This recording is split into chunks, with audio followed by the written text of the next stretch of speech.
Lise, Carlaw and Sarah Wills are our guests today. You might know these ladies as the dynamic MC duo, Those Two Girls, or maybe you've listened to their podcast, 40, or perhaps you've read their book, 40 Favours The Brave. You might even know them from all three.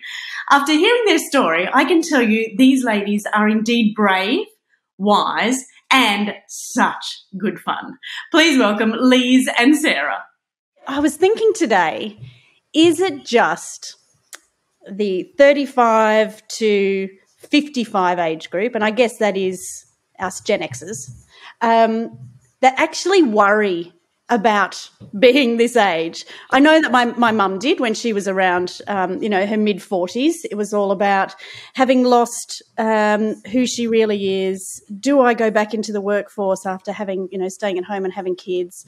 I don't really feel like me. I don't actually know who me is anymore. Like, I don't think anyone younger than 35 actually cares what we think and feel. And I don't think anyone over 55 actually cares what we in this middle-age group think and feel. We've made this rod for our own back. We're the only ones that are out there justifying our newfound freedoms and our newfound youth, and we can do whatever we like.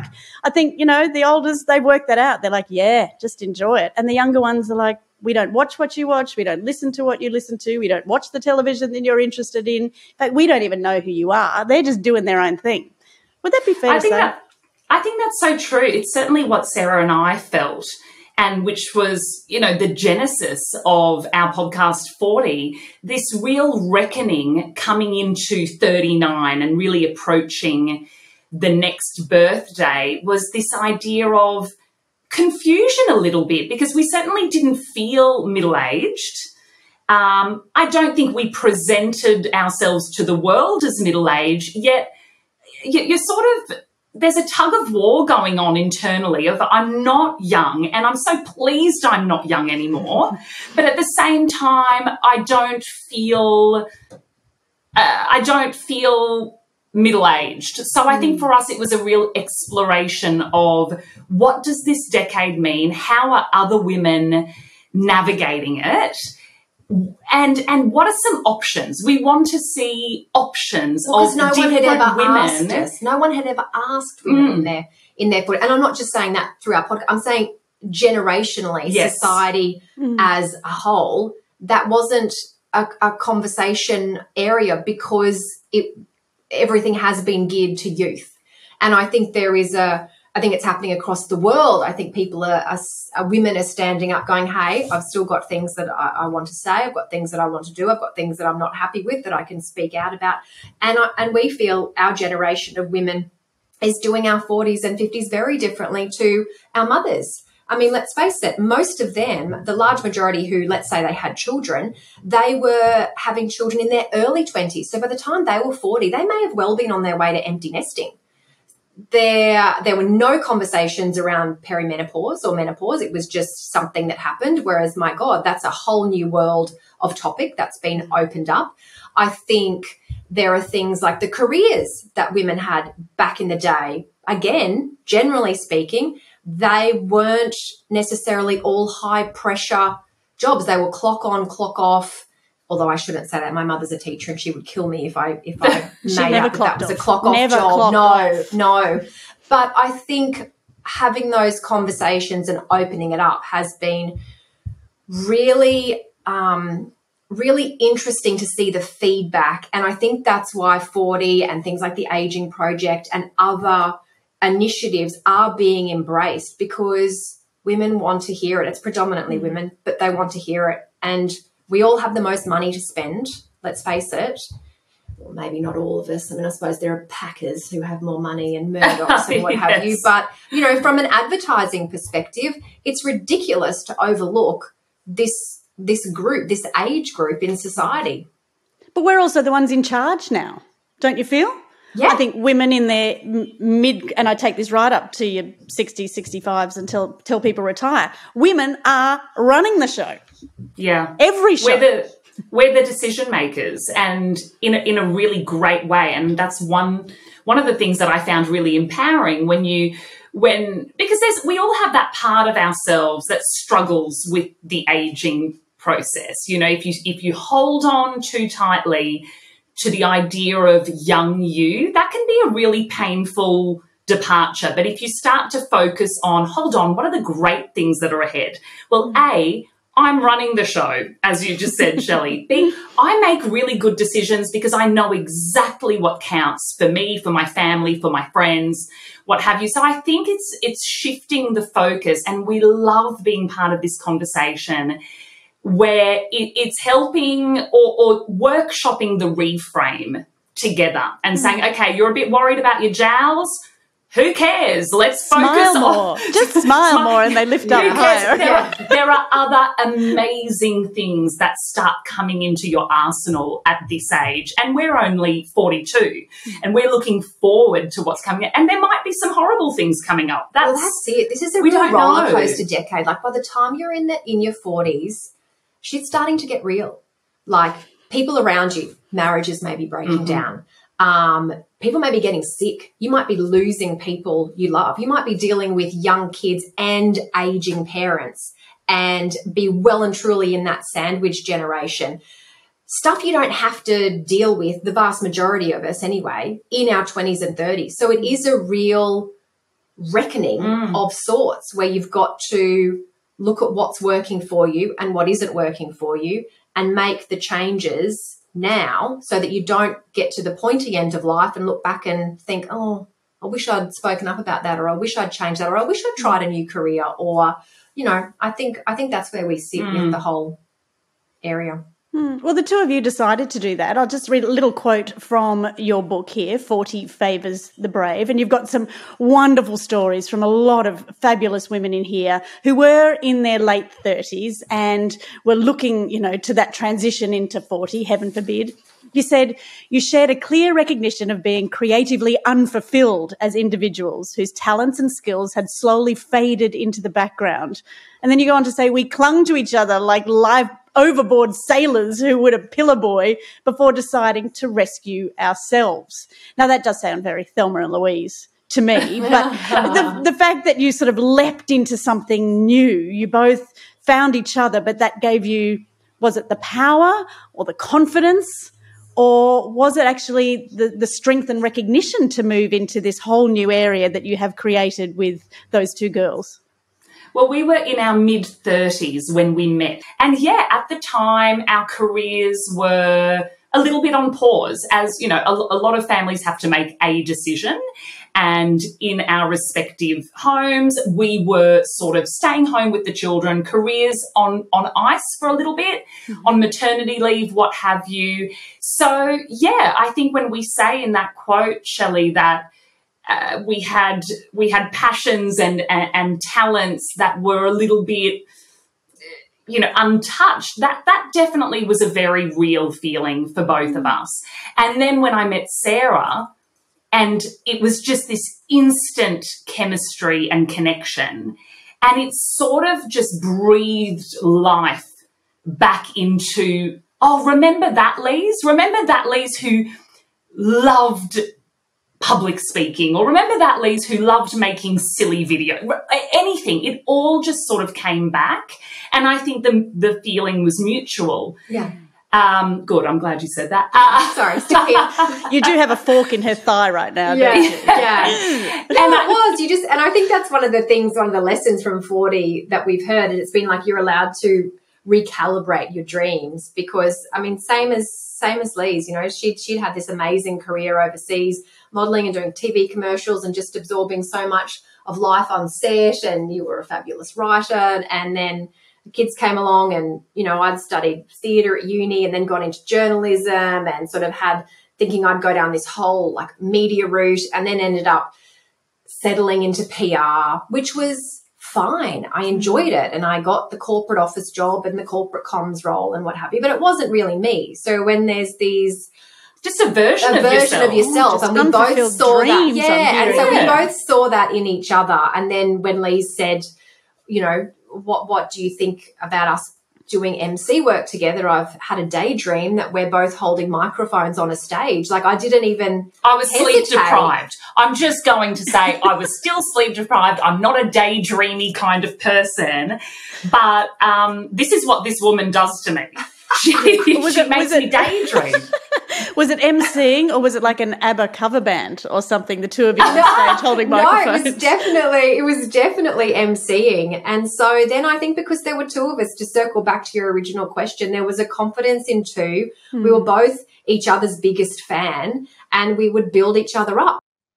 Just a quick YMTI break in today's show. Ladies, have you visited youmusttryit.com yet? If not, why not? We have designed this store for us.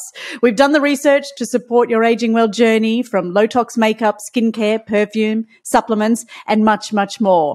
Oh, and we have some lovely gift packs ready to go too for you and your loved ones, just in time for Christmas. After listening to today's episode, go and check us out, youmusttryit.com. All right, now it's back to the show. This is great advice for people who are a little bit scared to go out on their own. Like, surely there's a bestie out there that is really interested in the same things that you like. And if you're too scared to jump off the boat without that life raft of your best friend on hand, maybe you could start a business together. Because if you're too scared to do it on your own, as I said, there is strength in numbers, and you two women are proof that that is a great power. That is your superpower. Well, it's worked out quite well. Yeah, I think initially there's a vulnerability in disclosing to someone what your passions are. Mm-hmm. You know, I think that can be a bit of a scary place sometimes when you say to someone, this is my dream, I want to do X, Y, Z. If Sarah and I hadn't have been brutally honest with one another about what those big ideas were, I don't think we would have given any of them a crack. So I agree with what you're saying. Even if the other person, even if you don't become a duo, but maybe you're able to share that with another person and say, hey, this is what I want to try. And perhaps that other person will tell you in return, well, I'm really good at this, so I could help you in this part of the business. You just never know. And I think that's something we've always been really upfront with one another, and just never held back even the silliest of notions or ideas. Like, just don't, it's just not worth holding that inside. I feel really peaceful knowing that I tell Sarah all kinds of things that she really never asks to know, but I have a clear conscience. I feel great. So it wasn't as scary for the two of you because you had each other to lean on through the process. I mean, yes and no. I mean, it was scary. We certainly had people around us who were like, you're doing what? You're going to, like, especially for me at that stage, I had a stable corporate job with a good income, and they were like, oh, you can't give that away. Like, that's stability. Stability is so important. And I just knew I'd always regret it if I didn't give this a go. So, you know, you've got to be practical with it all as well. You've got to keep your day job until your side hustle becomes financially viable, and you decide what financially viable means. At the time, for me, my agreement with my husband was, once those two girls' income and projected equals what my part-time corporate salary was after returning from mat leave, then I would make the leap. And that only took a few months.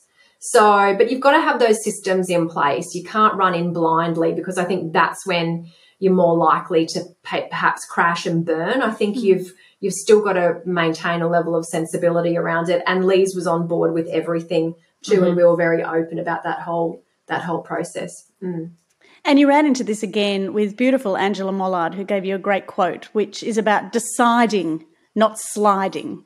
As you say, we often just slide into a lot of things in our lives, whether that be friendships or relationships or groups. But at this age, whatever that is, we now get to decide what we want to do rather than just slide on in. Yeah, we loved that from Angela. We reference those words of hers all the time, because, again, it's sort of focusing on the positives and realising that you have an active choice in this 2.0 of your life.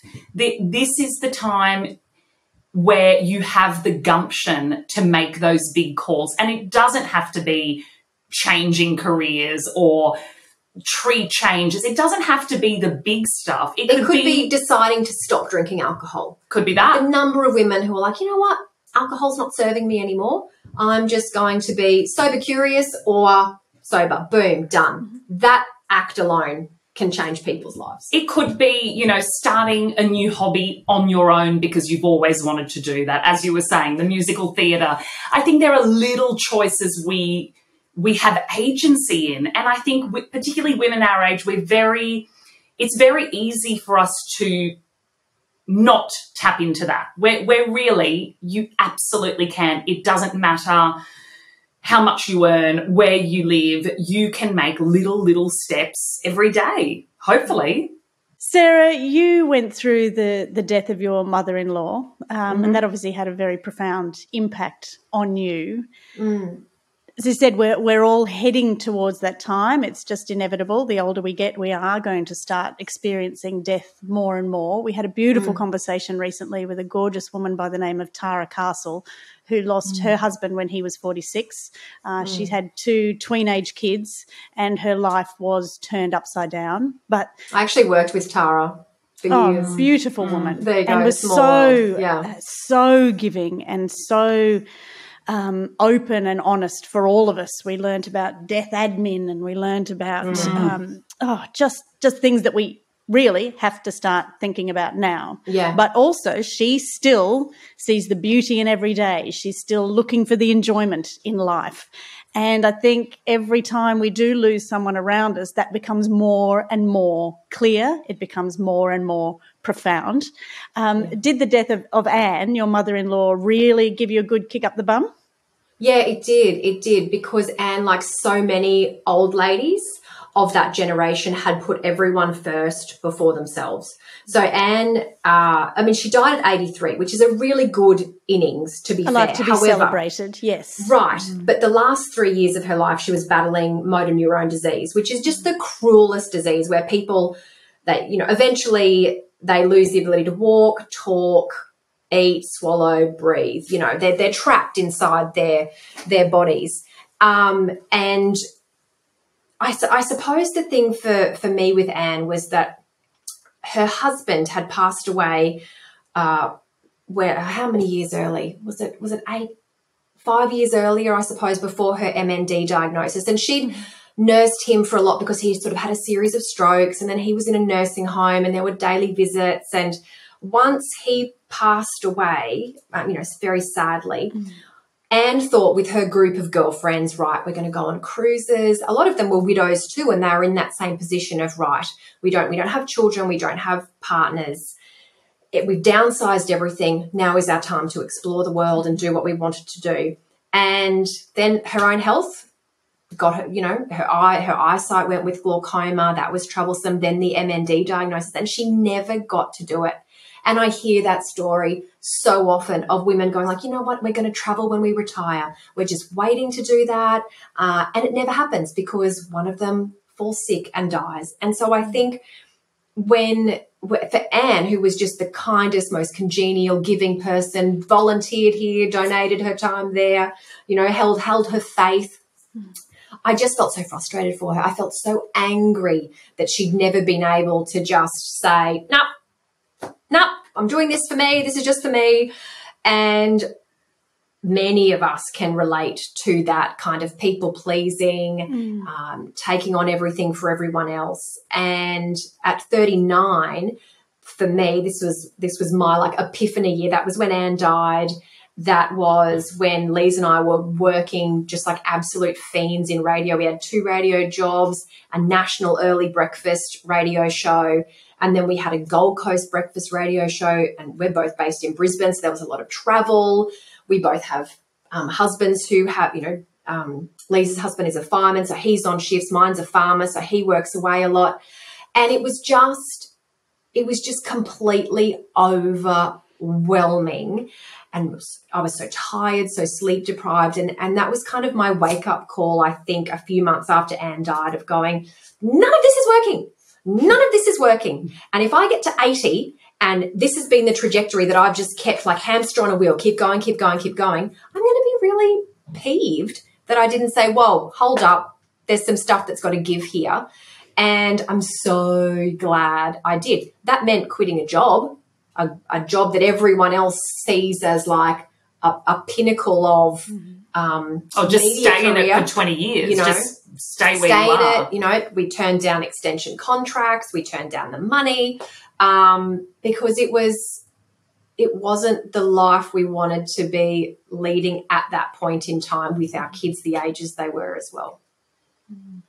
So what's now? What's next? What are the two of you planning for as you say, the next 40 years of your lives? What do you really want out of this? It's really interesting because we left our radio network in July this year, and that was another very big decision. And so we're basically independent now and running our own show, and that comes with so much creative freedom, but it also comes with a lot of stress and worry and hustle. You know, we're back there. But I think we've recognised that when we're in that position, we just work so well in it. I mean, I wish it could be easier, but in a way, our best ideas come out of those more challenging times, whereas when we were in a cushier radio network job, which, don't get me wrong, I miss getting regular paychecks, I'll be honest. But it's funny, when we were in those jobs, we weren't our best creative selves. Because you become very complacent and you're just waiting for everyone else around you to do the jobs that they need to do, or frustration that you can't, like that there's limitations on what a network can do and what you can implement. And I would hope that, you know, if that opportunity were to come back around to us, that we would treat it differently and maybe have evolved from that complacency. Oh, but we weren't. It was more complacency in ourselves. In ourselves. We had that job, so that means we stopped putting on our events. We stopped doing the other side jobs that brought us a lot of joy as well. We thoroughly enjoyed working together. We became in radio. We just became cozy and lazy. That's the honest truth of it. No, and that's what I mean by evolution. I think it's important sometimes to look back and realize, oh yeah, that was a part of that story where we could have done better, or we would do differently now. I think that's always good to be able to look back and go, we've come a little way since then. But what's next? I think it's just more crazy ideas and more following our gut instincts. And I don't actually know what's next, which is quite exciting to say when you're 42. Yeah. Well, we often say, you know, it's all in the timing, but sometimes it has nothing to do with timing. You've got to make your own decisions, don't you? Yeah, that's true. That's another thing that we realise the older we get, no one's coming to make change for you. No. That has to come from you. No one's going to tap you on the shoulder and be like, I'm going to change your life right here, right now. It doesn't happen. It doesn't happen. It's got to come from you. It's like you sort of, I don't know, set out to research what it's like to get old with the people that you've interviewed and the conversations that you've had. It's like you're sort of seeking this information. How can we do this better? What are we going to do when we get older? You know, what do we want our lives to look like? Or what does, you know, aging look like to us? What does aging well look like to you two? Since you've gathered all this wealth of information from around the country and the planet. We've gathered extraordinary intel from all kinds of women with very diverse stories and very diverse experiences of aging. What does aging look like to us? I think it's curating a very simple life that brings joy where you can. For me, it's about like simplicity. I seem to be funneling and filtering, whether that be in my basic now. So basic. I'm so. It's like she's the bloody Dalai Lama. No. It's like, I'm an introvert. I stay at home. I am calm. I'm definitely not calm, but I think I am purging left, right, and centre. I'm purging friends. I'm purging jobs. I'm purging wardrobe. I really just enjoy. Want to be.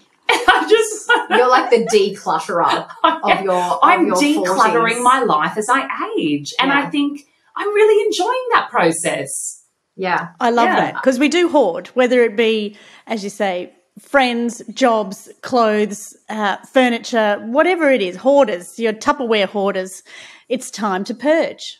Yeah. I always draw reference to this quote, but it's one that I feel changed the essence of who I was when I heard it. And it's by Kemi Nekvapil, who's an author and a coach. And we've interviewed her on 40 a couple of times. She said so many women are beholden to being a good wife, a good friend, a good mother, a good daughter, a good employee, a good sister, whatever. Whereas for her, she gets a lot of freedom from just being good enough.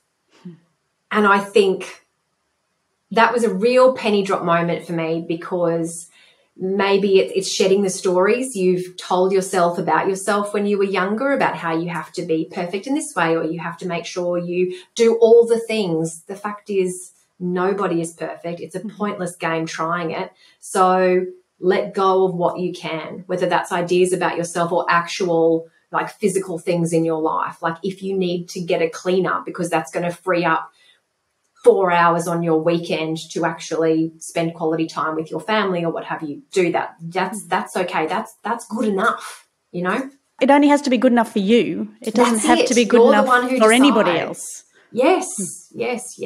Yeah. I had this real freedom moment, and it was probably 10 years ago, so mid-30s, where I just went, actually, nobody else cares about what you're doing.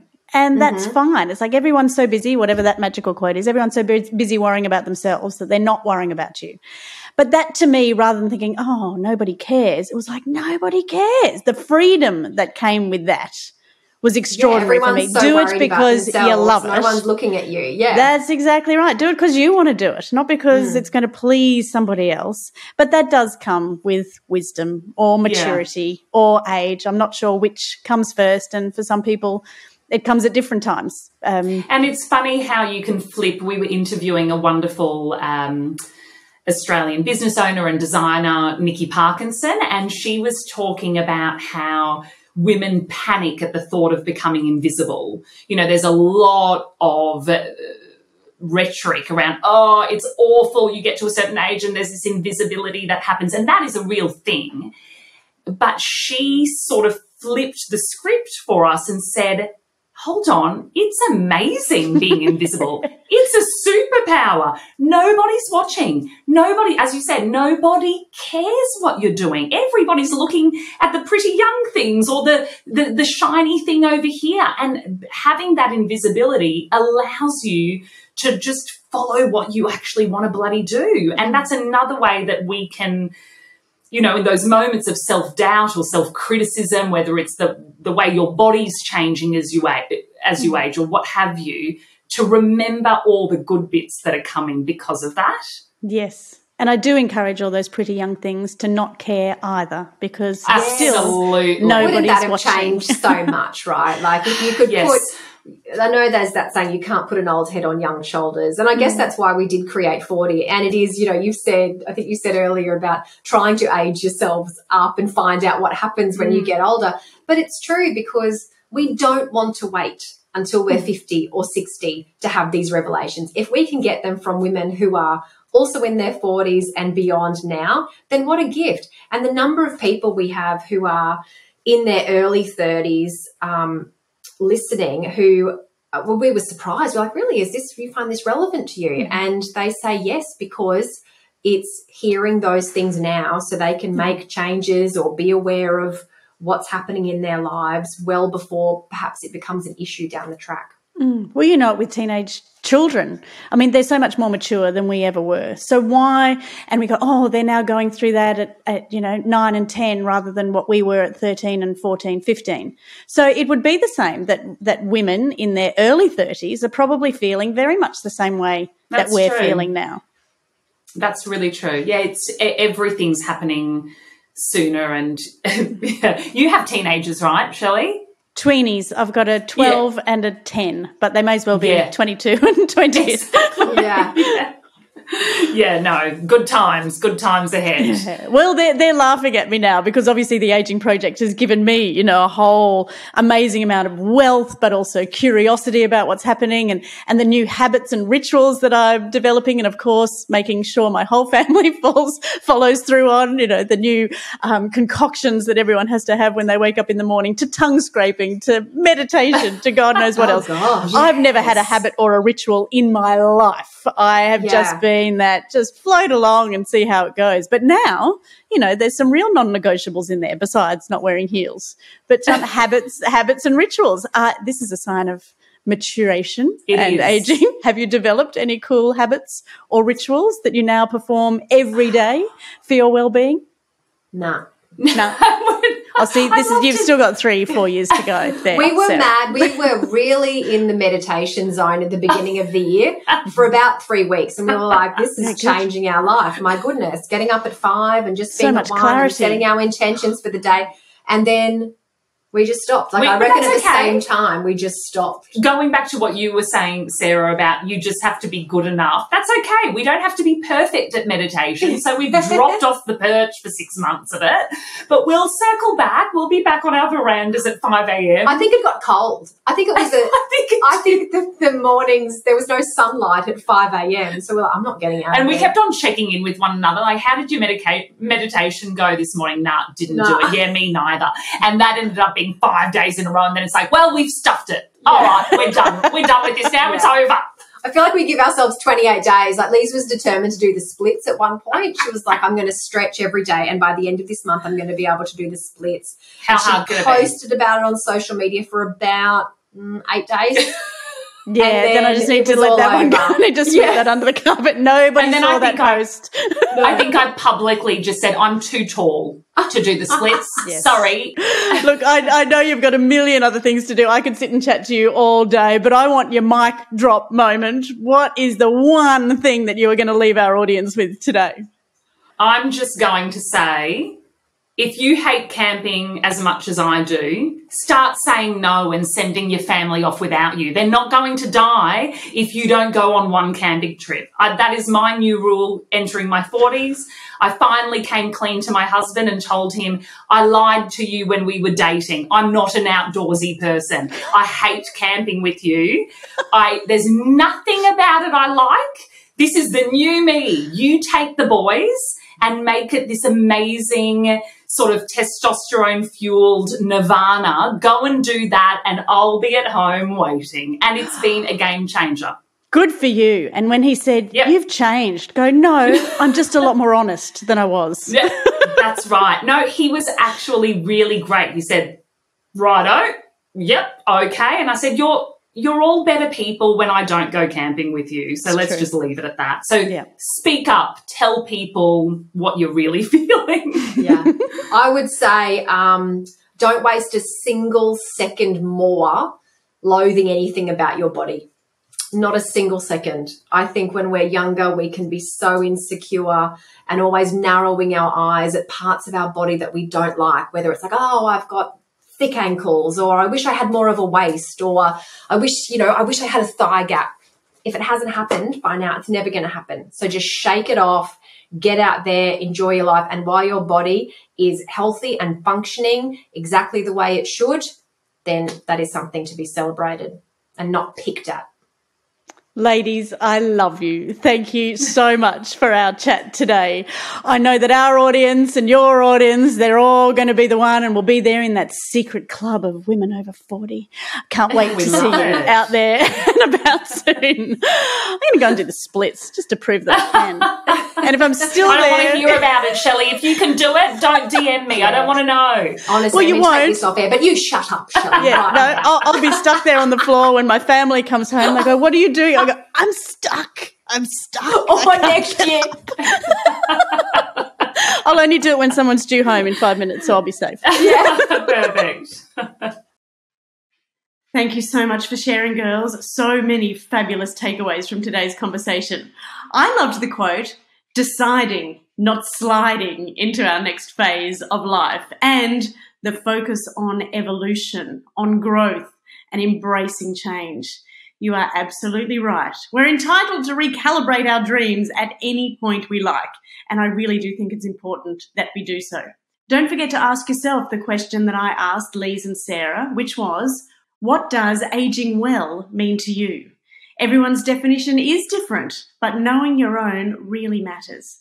Thank you so much for listening and sharing the off-season with us. We have loved bringing you so many fabulous stories. A huge thank you to all of our wonderful guests for being so open and honest and brave. We've learned something from each of you. For now, the Aging Project team is ready for a break. Don't forget to follow our socials to hear when season 3 will land. And of course, you can find us on Instagram and Facebook. Until next time, this is the Aging Project podcast. I'm your host, Shelley Craft. It's bye for now.